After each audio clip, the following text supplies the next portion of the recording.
Hello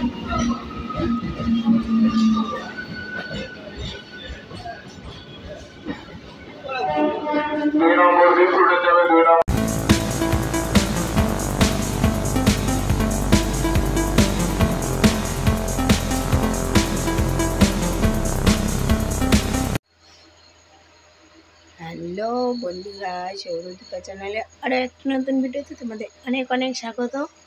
তো মারা বলছে দীঘায় যাবে, তো তার জন্য আর এখন কটা বাজে তোমাদের দেখাই, 4:25।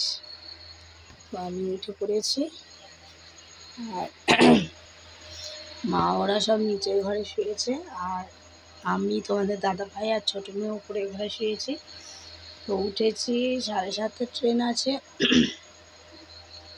তো সেই ট্রেনেই যাব, তার জন্যে আমি উঠে পড়েছি। ওরা এখনও কেউ ওঠেনি, সবাই ঘুমোচ্ছে। তো আমি উঠে সব কিছু জামা কাপড় সব কিছু গুছাই, তারপর রেডি হব। তো পুরো দীঘার ব্লগটা তোমাদের জন্য থাকছে, তো কেউ স্কিপ করে যেও না। তো চলো আমি মোটামুটি সব কিছু গুছিয়ে নিই, রেডি হয়ে নিচে যাই। তোমাদের দাদাভাই মেয়ে ঘুমোচ্ছে ওপরে, আর আমি নিচেটা যাই। চলো।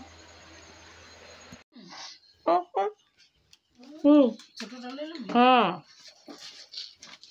কেন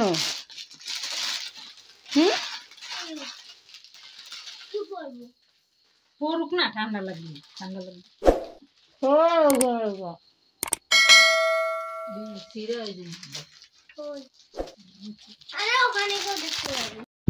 তো আমি রেডি হয়ে বেরিয়ে পড়েছি, দেখো পেছনে এই টোটোতে করেই যাব। আর সূর্যটা দেখো, মানে এই মাত্র বেরাচ্ছে সকালবেলা, এখন তোমার 6:30 মতো মনে হয় বাজে, তাতেই দেখো। আর মেঘও আছে হালকা।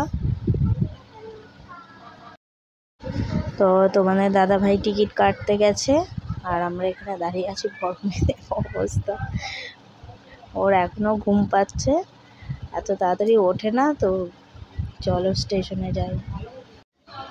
তো দেখো ট্রেন ঢুকে গেছে, আর আমি বলছি যে এই ট্রেনটা করে পাঁশকুড়ায় চলে যাব, পাঁশকুড়া থেকে আবার চেঞ্জ করব। তো এতে করেই চলে যাব, যেহেতু এটা ফাঁকা আছে। দেখা যাক তোমাদের দাদাভাই কী করে।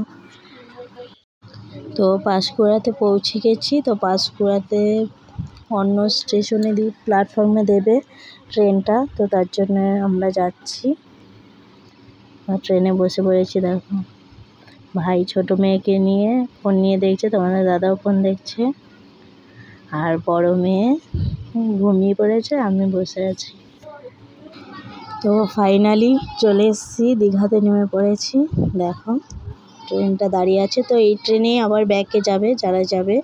তো পাশে এক্সপ্রেসও দাঁড়িয়ে আছে, এটা এক্সপ্রেস, আর এইদিকে লোকাল দাঁড়িয়ে আছে। আর ছোটো মেয়েকে আমি কোলে নিয়ে যাচ্ছি।